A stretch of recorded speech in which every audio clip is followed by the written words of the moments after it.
All right, listeners, check it out. Check it out. As promised, we got the guys from Suicide Conspiracy on Skype with us. Ryan, Kevin, and Keith.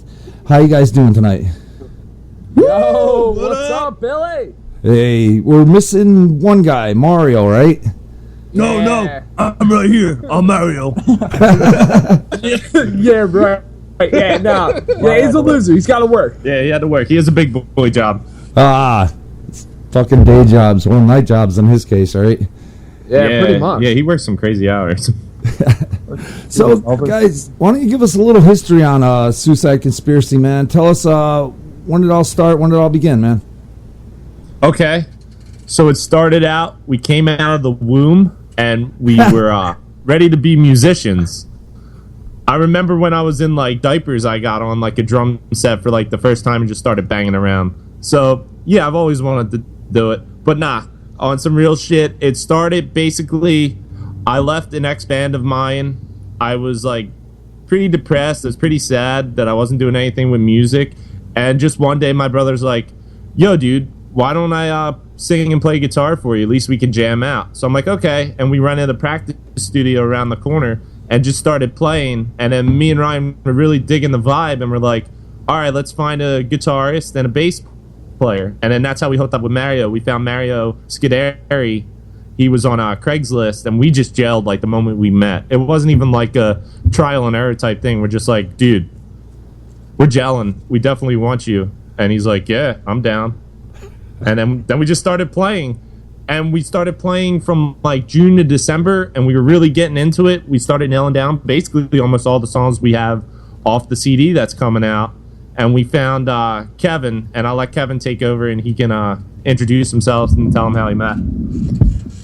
I was getting bored, so I basically went on Craigslist one day. Their post was about 5 hours old at that point.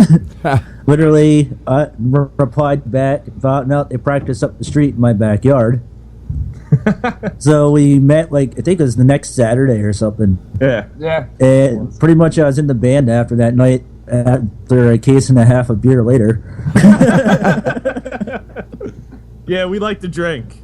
And we practiced for a week on the songs and pretty much did our first show after 5 days, and that's what started the whole thing. Mm-hmm. Sweet, man. So how'd you guys decide on the name Suicide Conspiracy? Oh, man, that was a fucking clusterfuck. You can tell. Yeah. Let me tell you, some of the shit that we came up with, it's literally just looking at things and we're like, hey, can we put that together? And it was just stupid. Well, that's actually how one of our songs came about. Like Calypso, which hopefully you'll play tonight for everyone, is actually about like a candle in our practice space. So pretty much we went through like books and we kept on going, and we're like, hey, yo, suicide sounds cool. And then I think it was Mario. I think it was Mario. Mario had Suicide Conspiracy version 1 a couple years ago, and he's just like, he was kicking around. He's like, why don't we just call ourselves that? Because that band broke up and it was his name, and we're like, yeah, I kind of dig it. I like 1 word or 2 word names. Cool. So, guys, tell us about the songwriting, man. Is one person effort? Is it a group effort? Oh, man. This is weird. Yeah, it's a group effort. It's definitely a group effort. Thank God I have writers in this band, because I can't write a fucking sentence.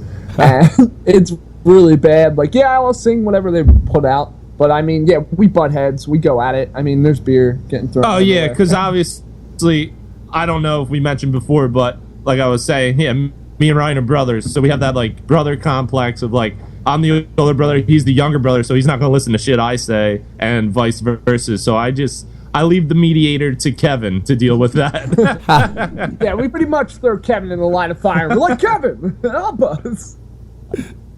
Oh, that's cool. So yeah, Kevin's our adult of the band. Keeps us in check. The father figure. Yeah, dude, pretty much. Well, yeah, since I'm a decade older than them. Dude, it doesn't work. As long as we're playing music that we love and we gel together, it's like been the most cohesive unit I've ever been a part of. Cool. Like, man, where we butt heads in the writing process is just difference of opinion, but I mean, all together we come together and make awesome music. So I'm happy. Or I mean the differences of how much beer we drank. Like we know when we have to cut off Mario.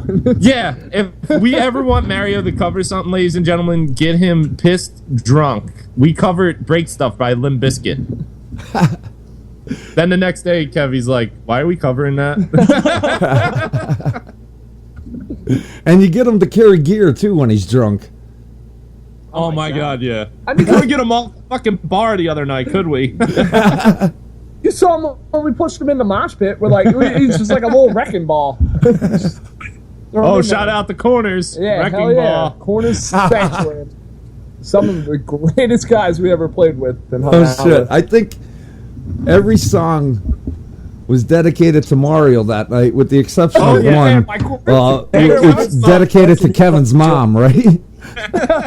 That's an inside joke because Corners started that at the show we put together at the Red Stallion because Mario was getting drunk and not paying attention to anything. Oh, yeah, no. So they just dedicated everything to Mario and were busting his chops, and he had no clue what was going on. They were basically saying, they're like, look at Mario, he can run for mayor, kissing babies and talking it up with everybody. I'm pretty sure that's the same night that Mario had both his guitar cases in his hand and fell into the ice machine and slid down. Oh, yeah, speaking of which, it's usually Kevin, myself, and Ryan loading the car, and Mario's out there, like we said, kissing babies and talking us up. He never loads the car. I don't think once he's loaded the car. Yeah, he did. He loaded. Oh, wait. He loaded Corners of Sanctuary's car. Yeah. Scranton show. Oh, did he really? I'm going to give him a pat on the back. You guys got over. That was the first time he helped unload. In his defense, though, usually it's opposite way to get back to my house from where he's going. So it's kind of ridiculous to have him drive 20 miles out of the way and then back again. Yeah, I mean, it doesn't bother us either because, like, he does drive far from, like, Philadelphia. Like, me, Keith, and Kevin live over, like, a 2-mile radius from each other. So it's always good. Yeah, he's the one that's got to travel, and we're grateful that he does come up here and practice and stuff like that because it is a shit commute from South Philly to up here in Horsham. Cool, man. So, how would you guys describe your sound to people? All right, Kev, you go first. Iron Maiden vocals mixed with Pantera and Megadeth. Or Metallica, whatever you want to call it, thrash style. My opinion, I think, is, like the old school, the thrash, the metal, the big four, mixed with, like, today's metal, like Avenged Sevenfold, Bullet for My Valentine. A lot of, like, newer bands, like As I Lay Dying, August Burns Red. That's a lot of my influences. Gotta throw in Slipknot, of course, too.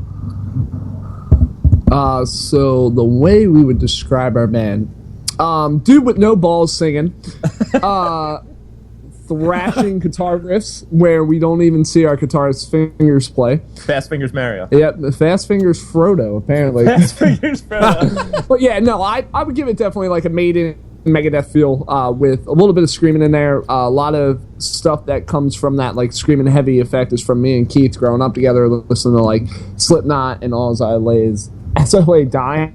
Oh my god, we butchered that one. That was good. So like it's a lot of cohesive stuff, but like I mean, I grew up on theater. I did theater for about like 7 to 8 years, and I always loved that like high pitched shit. So I always threw that in with it. And Keith's like, "Hey, 23 years. I guess I'll add my brother to a band." He kills it. If like everybody listening now, it's legit like Bruce Dickinson vocals on top of like Pantera backing like music. It's really awesome. I love that Kevin is a decade older than us because he was born when that stuff was really popular, so he lays down some sick riffage and some sick bass. And dude, I'm blown away with some of the shit that comes out of it because it's like nothing I've heard on like the radio, out at shows. We're just very different. We're very diverse. I mean, we like to have fun too. Like we're not all uptight up there. We're not like if you give me a wireless mic, yeah, I'm definitely coming and screaming in your face or singing in your face. Like I have really no fear with that. So like that's always a good upkeep to where we're like a band that actually invites the audience into like our world. I would say we turn it up to 11. Yeah, we do turn it up to 11 on the stage for sure. Sweet. So guys, first song I want to play tonight, Calypso. What can you tell us about the tune? like we said, man, it's actually from a Melon Calypso Yankee Candle that was in our break room. Because we devastate any of our practice spaces with Mario's farts. The fart heard around the room, Kevin will tell you about. Yeah, it was Mario's birthday night. We made the mistake of getting him a case of Hogarden.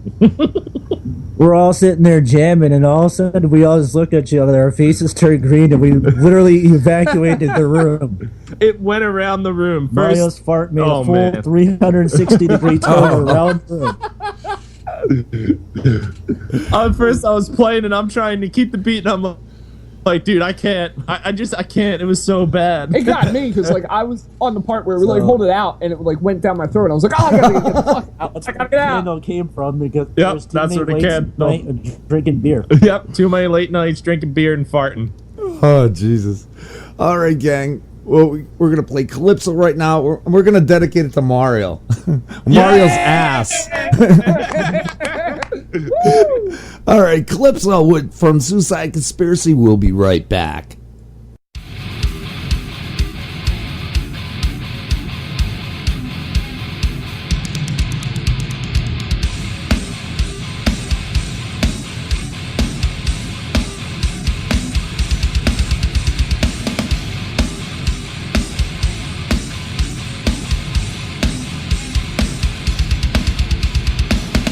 Yes, you're right, the seeds of them would dread as we run away up the coast. Three sheets in the wind, these sheets are sail around like the wine in the whiskey runs low. And there's a storm blowing in, the waves toss us closer and closer to destruction. The goddess of sea is a goddess of fury. Save us now, we pledge.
All right, gang, we're back with the guys from Suicide Conspiracy. Guys, how's it going? It's going good, What's man. up, dude? Sweet. Not as good as that jazz band that other night, right, Billy? What a night. What a night, man. Dude, that's my first 2 bar fights. Like, I was kind of excited. And of all places, Scranton. Scranton. Just kidding, Scranton. I love you. Like I was telling Billy off the air, you guys have been awesome. You've been keeping it metal since I've been up there, and you've treated me with like open arms. So awesome. Keep it going. Your scene's better than Philly. Philly sucks. Cool. So, guys, I guess these questions are for each of you. I guess we'll start with Ryan, man. Of course, Ryan just went and took a shit. So. Oh, okay. Oh, no, wait, he's back. He's getting more beer. All right. Your questions are up and you get beer. Shit, alright. Ryan, man, when did you get into music? When did you know that this is what you wanted to do, man? And I don't know. Like, I've been to all of Keith's shows, like old bands and all like that. I watched him come up from when he was in high school. in the weirdest bands imaginable. One of the bands definitely is Wood, Wedgie of Doom. They had a trumpet player in there, which was kind of awesome. But, like, I mean, I just kept on going, and actually, when I thought I could sing for his band, I know this is going to sound really bad, and I should not bring this up. When he was with his ex-band at JC Dobbs upstairs, they wanted to cover Wasp, and me and my buddy, he was a little bit older than me. I was drinking underage there. And I went up and I was like, dude, I fucking love this song, man. I can definitely sing this. And I blew it out of the water. Like, his singer didn't want to come back on the mic or anything like that. And I walked down, and the singer's mom goes up to me and goes, why aren't you singing for this band? So I was like, you know what? That is true. But, I mean, I've been singing for a while. I did choir when I was in Catholic school when I was younger. I guess my balls never really did drop because I can still hit the same notes. That's because his pants are tight as shit, ladies and gentlemen. Yeah, my skinny jeans don't even mess with it. But in Scranton, I was wearing shorts. Tight shorts, though. I was wearing shorts. But, I mean, it just, I don't know, it comes natural. Like, the screaming took a while to work on, but any high notes or anything like that's easy for me, and that's, like, what I love to do. Like, Iron Maiden's my favorite band. I love them. I can't wait until their CD comes out. And just, I sung in the shower constantly. I sing every time I drive. It's just easy to work at that. And, like, I picked up the guitar for a while. I got into that. I started playing. But, like, my only one true love is definitely singing and being on stage. And I never showed that to Keith until I knew that he had no band. I was like, you know what? I'm going to make you happy. Cool. Kevin, how about you, man? Started playing guitar when I was 13. Took lessons for about 6 years or so till I went to college. And actually in college we got a little metal cover band together until we got kicked out of our dorm room.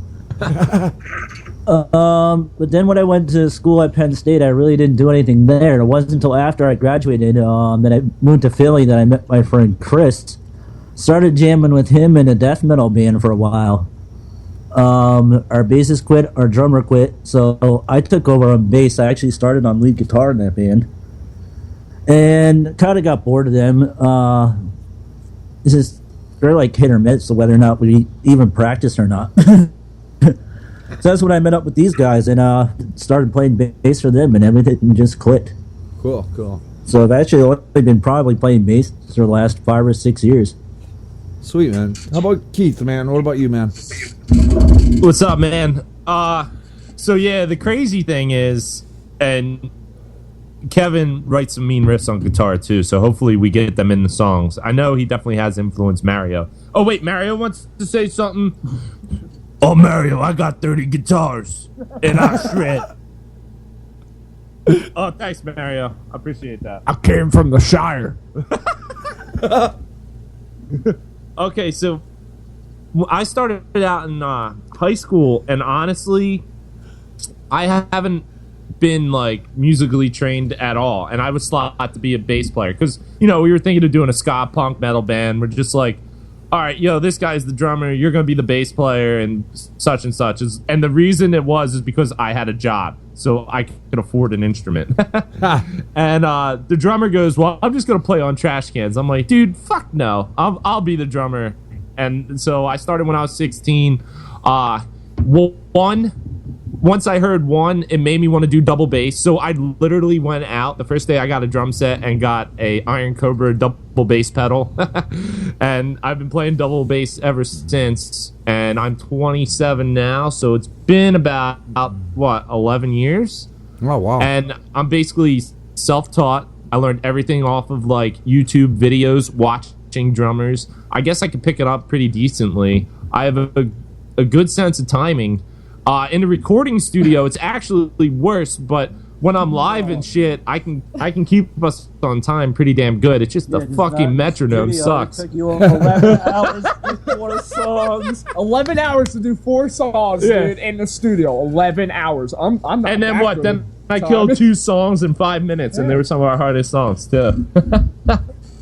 So yeah, man. I mean, but I didn't grow up in like a metal background. Like all my parents was like top 40 bullshit, like Motown and stuff like that. So I have a good like grasp on like everything kind of music. It wasn't until I heard Linkin Park on like friggin' Y100, and then I'm like, oh, that sounds a little bit heavier. And then Metallica basically ushered in my metal, and I grew it from there.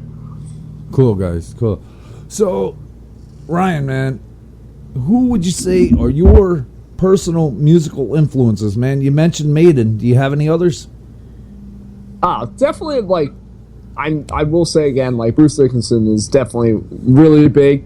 I'm going to go back to, like, my parents and growing up on Motown, because I love that shit. Like, the Temptations, everything from that, from Thank You Val, and just, like, learning and just listening to it, like, constantly, trying to hit pitches. Like, I literally sat in my shower and did animal sounds, and, like, I run around with my dog, like, screaming at the top of my lungs at him, and it's just that stuff that comes so natural that I do on a daily basis. That's what I kind of work into the way we have our sound and like our singing. Well, you know what? It wouldn't be a fucking interview if you didn't do some whale sounds for Holly, who's Mario's fiance. You gotta do whale sounds. We're not doing Go any ahead, whale drink sounds. and do some whale sounds. We're not. No. Do a whale sound. First off, Do a whale sound. alcohol doesn't make me do things. We'll do a whale sound. Do it anyway. You gotta hear the whale sound. Yes. Oh, fuck. Yeah, good. Yeah. Yeah. Oh, Kevin, man, how about you? Who would you say your influences are? Oh, I thought you wanted Kevin to do a whale sound. That would have been epic. Well, what really got me into metal was probably Megadeth, 99 Ways to Die. I actually heard it on the Beavis and Butthead compilation in high school. If you can remember that. Yeah. And I think shortly that came out after that was the Black Album. And I said to my one friend, I'm like, this kind of sucks. Isn't there anything better?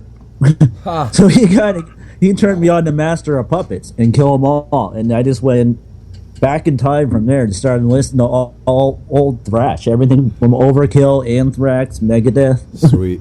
And that's where I get a lot of my influences from, especially in my writing. You could probably hear that in Wasteland. Cool, man. That's cool. one of the songs we wrote after I joined the band. Yeah, definitely was. Cool. Keith, how about you, man? I know people that are listening are going to absolutely kill me when I say this, but Lars from Metallica was a huge influence. And I know he gets a lot of shit, but that dude just was like basically life in my teenage years. Like Metallica, like just shaped my playing. And then as I grew, I learned that he wasn't that great, but he still like holds something special to me because it's what got me into it. So it's not necessarily that he's the most technical drummer. It's just that it's a lot of passion, a lot of fire, and I'm a pretty showy drummer when I'm on stage. Like I'm not technical in the least bit, but I still give you a damn good show. Like not as sucky as Tommy Lee, but I still pretty badass on the drums when I'm on stage. Like I try to move around as much. Like I fuck with the guys all the time. I'm like, dude, I'm moving more than you guys are. Yeah, we never give Keith the microphone anymore. Oh yeah. I know. But I'm the most well-rounded talker though out of the band. You should give me the microphone more. You would think, right? You stopped and introduced me like I was on a sports team. That was awesome. No. But lately, about like a bunch of years ago, probably almost a decade ago, I really fell in love with the band Avenged Sevenfold and their drummer Jimmy, who unfortunately passed away at a young age, and he's just like shaped my like whole outlook on like everything and made me like a better drummer and stuff. I really take his influences into like consideration. Cool, man. So, guys, Ryan, man, when you're not writing, touring, rehearsing, what do you guys do for a day off, man? What do you do for fun, Ryan? I'm definitely working constantly, which sucks. But I mean, me and Keith, we have a podcast, and it's called Brothers of Conspiracy. I mean, we love wrestling, and we've always have. So we kind of do that, and we like throw that on what are a couple of sites? We're trying to get it on iTunes right now. Yeah, I gotta learn how to put it on iTunes, but right now it's off of what's that site? Shit, I'm drawing a blank. SoundCloud, yeah, but you can find it on our Facebook, which is Brothers of Conspiracy Podcast. And my mission statement was we were just two guys in a band that wanted to get our music out there, but also help other bands. And that brings me to a point that we threw a show better than some of the promoters around in our area with little to no experience, and had bands such as shout out to Misfit Holiday, who mentioned us. Those guys were awesome. They came around in a pinch. We had our brothers, fucking Corners of Sanctuary. We had another band who was just up and coming and never even played a show, so they were just happy to be on. And us. And the night was packed. Oh, yeah. And Flesh Engine. Yeah. And the night was absolutely packed. Like, maybe one of the best shows we've ever played, and we threw it ourselves. Cool, man. Cool. So yeah, like pretty much we're like working constantly when we're off, but like other than that, dude, I'm just a regular 23-year-old teenager. I hang out with my girlfriend constantly. I try as much as possible, and like it's really cool to have a girl that actually like likes the fact that you're in a band and like knows that and is cool with it. So other than that, I mean, playing video games, hanging out with the dog, hanging out with Keith, Hanging out with the dog. being bored, working as well again. And then sleeping. I mean, it's just a normal thing with me. Is like I'm trying to work constantly. I'm trying to get that money like flow. I'm going to get that money. You got it. You got to do Did it. you But just like, say get that money? I did. Oh my god, that's awesome. I did. But like, I don't know. It's just stupid shit, man. Like I go to bars. I play darts, drink constantly, hang out, watch TV. It's just stupid shit. Cool, man. Kevin, how about you, man? I'm a big tech nerd because it's my job, so I do a lot of computer stuff in the evening. Play a lot of video games. Huge movie buff. Yeah. So I don't know. And when I'm not doing that, I'm playing on my guitar because I just love to do it. Sweet, man. Sweet. So, So Keith, even when I'm off, still writing stuff. Keith, man. So aside from the podcast, what else do you do, man? Besides the podcast, I'm a huge Philadelphia sports fan. So Eagles, Flyers, Phillies. I'm diehard, man. I do a lot of fantasy, like, you know, hockey, football. I have a girlfriend as well, so I spend time with her. Basically work and music, man. And like I'm big time on like Facebook trying to promote the band and everything. Like I'm all about promoting our band because I don't know, it's just my life right now. Like I want to go back to school next semester for broadcast journalism and everything like that, but I really want to try to make it in a band, and my life goal is to freaking tour like everywhere and just play everywhere because that's what I'm most passionate about, and that's what makes me wake up every day. Cool, cool. So, guys, what would you say is your most memorable moment so far with the band? Ryan? My memorable moment is when I found out that, hey, I actually had a wireless mic and I could do whatever the hell I wanted to do with it. And that means I could go anywhere I wanted to. I'm pretty sure this happened at the Red Stein. Mm-hmm. I'm sure that's the most I moved. I did a lap around the bar, and like I was doing a lap around the bar, talking to people, like singing in front of them and talking to them and like messing around, like bumping into them. And like I got around the bar and I was like, damn, that was long. But then I went back around again, and I stuck my head between two Mexican guys, I guess, and they were drinking Corona, and I was just hanging out with them, and like I was pushing them, they were pushing me back. I was like, dude, this is like amazing. Like I love to be up in front in like people's faces, like not really bad in front of people's faces, but like I love to interact with the crowd, and like they're there for you, or they're there just trying to have a fun night. So like I'd love to make them happy and like have fun and like get away from it all. Cool. So that definitely has to be the Red Stallion. Cool. When I had that wireless mic, I jumped off the stage and my whole band was like, hey, where the hell did he go? Cool, man. Kevin, how about you, man? Well, worst moment or best moment? Well, best. I I don't know. I think the best is still yet to come, so it's kind of hard to say. But I have to say the best part was surviving our first show and not passing out on stage from fear. Cool, man. Keith, how about you? I think the best moment so far is honestly when a band that you really love and respect actually listen to your demo and they're just like, dude, you guys are like phenomenal. And they're like, I don't know, like the accolades they gave us, it was just so like touching and like heartfelt. And that was, of course, the guys from Corners of Sanctuary. Oh, most definitely. And dude. they've been doing it for years, almost decades, right? Like Mick was saying. So they've been doing it for a while. And to hear that come from those guys who are tight as fuck. Yeah, they really are. And I don't know, man. It was like, all right, we definitely got to keep doing this and really try to make something out of it. I'm pretty sure I ran into you and I was like, holy shit. Yeah, you're just like, oh my god, Frankie like loves this shit. I'm just like, dude, that's amazing. I think every day, like at least putting a smile on somebody's face or somebody saying, yo, I listened to your tune, that was fucking phenomenal, or I seen you at a show, just like the fan aspect of it, I don't think that'll ever get old for me because it just like touches something like inside me. Cool, man. Cool. Well, I know it sounded gay, but like emotionally, like speaking, that was pretty fucking awesome. Ooh, I like to touch something inside of you, boy. Oh, I know. I'm taking. So,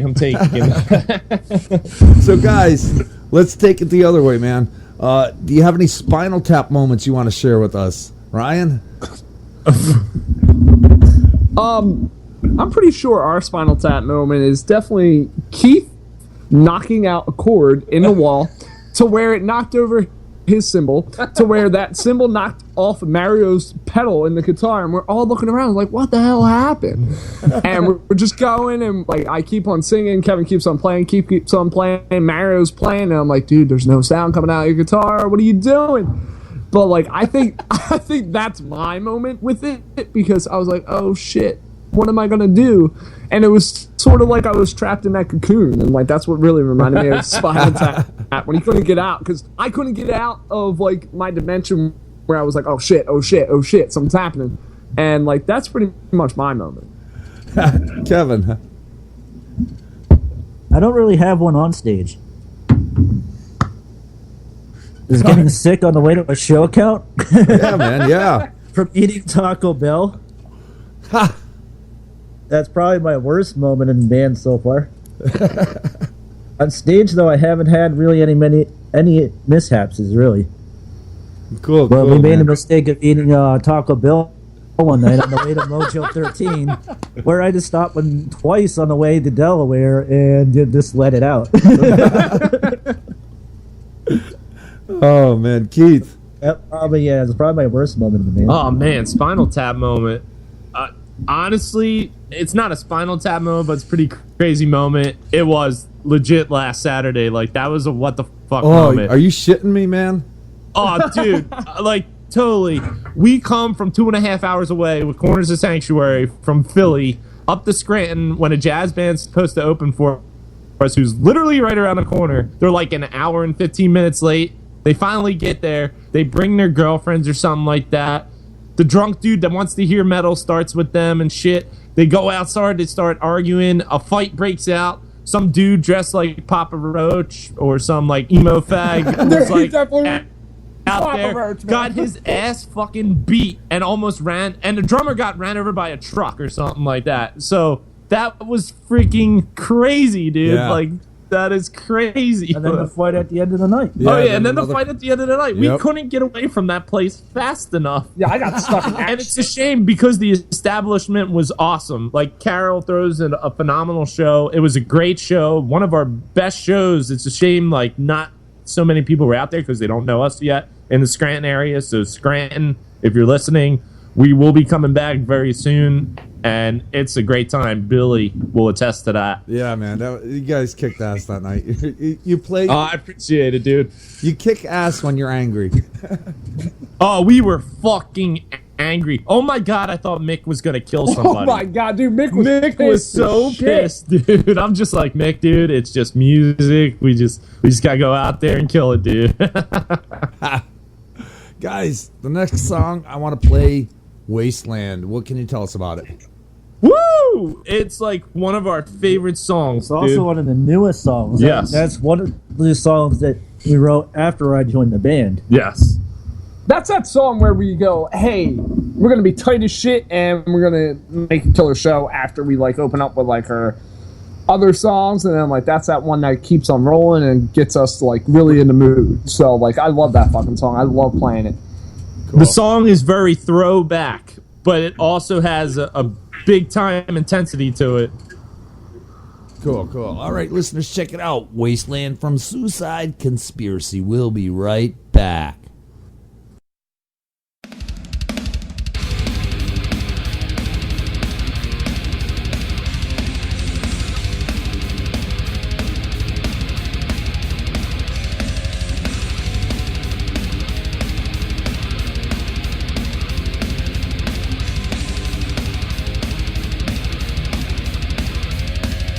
Isolation will meet you on the other side. Isolation will greet you in this state of mind. Wrapped up all insecurities, scrapped all the possibilities, wrapped up deep inside. Where all the songs are thrown away, dreams and memories underlay. All the umbrellas are to the sail, deep inside this vessel.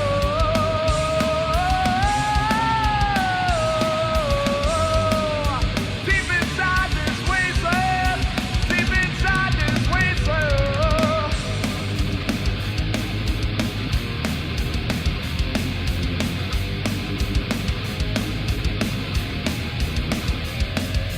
Cast down, turned on, trust is lost, trust no one.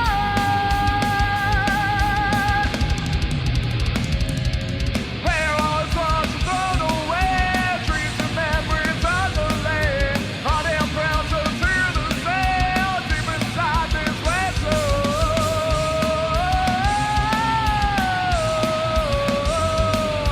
Deep inside this wasteland, deep inside this wasteland.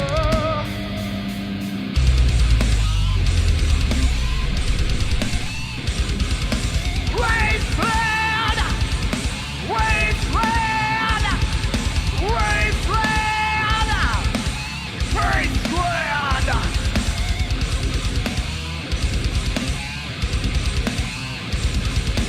Where all stars are thrown away, dreams and memories underlay. Hot and present in the sand, deep inside this wasteland.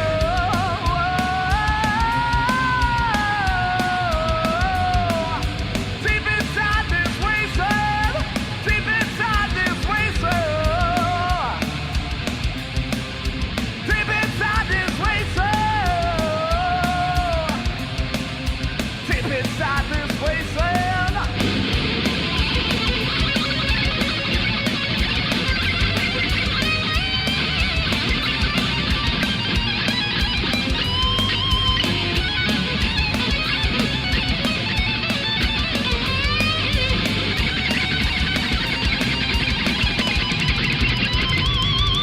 Whoa.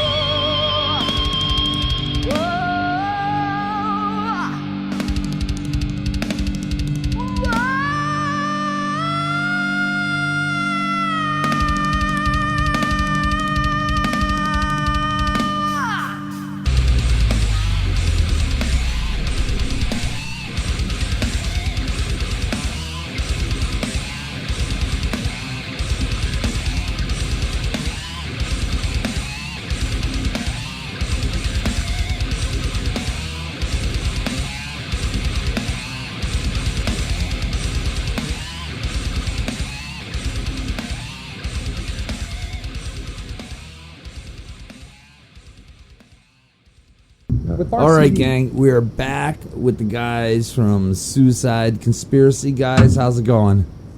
It's going good. Sorry, you can still hear us, right? The air condition popped on outside, and we're doing this outside because my dad's sleeping. Yeah, I can still hear you.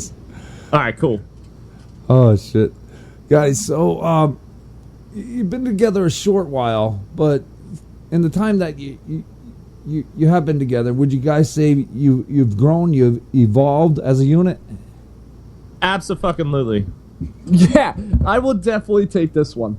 After going in to record our CD, which hopefully will come out in the next couple months, we definitely evolved Yes, we're and done next week. like really like pushed our boundaries of like what we really wanted.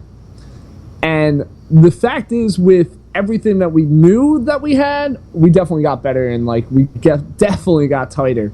And with all that saying, I feel like we definitely became like more relevant in like a band aspect. Like we found out what it was like to be in a studio, how much we would butt heads, and like we would come out of it as we are today. And it's really weird because I was like, this is why bands break up or they really get better. And the studio definitely makes or breaks you. And it's amazing that we got through it and we're really on the right path right now, and that people dig us and like really like us. It's kind of awesome to hear. Cool. So, guys, what advice would you have for bands just starting out? All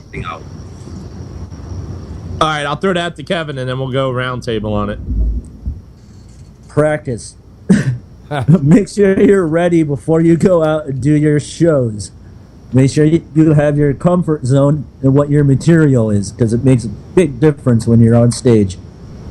And it shows in your performance if you are tight when you go out. Cool. Keith? I think you can't have a big head about something. You can't have an ego. There's a lot of egos out there. You got to be a well-rounded person, and you got to be considerate and kind to other bands. I know what's happened a lot, and we don't do it. We make sure we stay to the end. You got to stay to the end. If there's 5 bands on and you're opening, you stay to the end and support your fellow musicians, because we didn't even know Mojo was going to be a shit show. Wasn't that many people, but we met a band called Corners of Sanctuary, and they've helped us out a lot. And it's great to make connections. I just say keep a level head, be honest, and don't have an ego. Cool. Ryan? Definitely the ego is a big part. The other thing with me is please stay for every band that is on your bill. I mean, it really sucks when they leave. But other than that, I mean, it's just practice and be together with everyone, especially like how Keith and Kevin said. It's always good to be tight right away and like find people that you need to know and like get to know. But it's also good to find that band member that you gel with right away. Absolutely. Cool. So now, are you guys looking for a label? Absolutely. Yes, we are. Seriously, if any labels are listening, we would be like honored. So I'll throw it. And probably next week, our CD, our very first CD called Desolation, will be coming out. And from what we've heard and what you guys heard on Keep It Metal Radio, that is just a rough. That is not even the final product. So it's going to be even crisper and cleaner sounding. I really want to thank Kevin from the Damage Room down in Downingtown, Pennsylvania. He's strict. He's got some crazy way of getting bands to sound tight as fuck. And, like, even though he was an asshole about some things, could have been nicer, it made us greater musicians. Oh, yeah, I know. Can't play to a click track. So yes, if there is a label, dude, we even if it's a smaller label, anything to help us, because we're doing this all on our money, like all on our dime. Like we're just using everything that we have. Cool, guys. Cool. So, what would you guys say is the ultimate goal for Suicide Conspiracy? Right now, it'd be awesome to win Battle of the Bands in Trenton and go to Knotfest. Yes. So we got a great opportunity thanks to Mr. Kevin Hall over here, who was researching some shit, and it came about in Trenton, New Jersey at Championship Bar and Grill. It's going to be Suicide Conspiracy taking on 14 other bands. Wow. 2 nights. We play September 26th on a Saturday. If we win, we go to motherfucking Knotfest, baby, in California. And, dude, we are so pumped. We are so poised and ready. We want to win that shit and go to Cali. Sweet. That's awesome, guys. Upcoming shows. What do you got going on? I'll take that because I know the list. Kevin's our booking agent. We got Sweeties coming up this Saturday in Philly. Then September 10th, we got Dobbs in downtown Philly. September 26th, we got Championship, and we might have Diane's Deli the 19th if he gets back to me. October 2nd, we got the Troc. October 3rd, we got Sweeney's.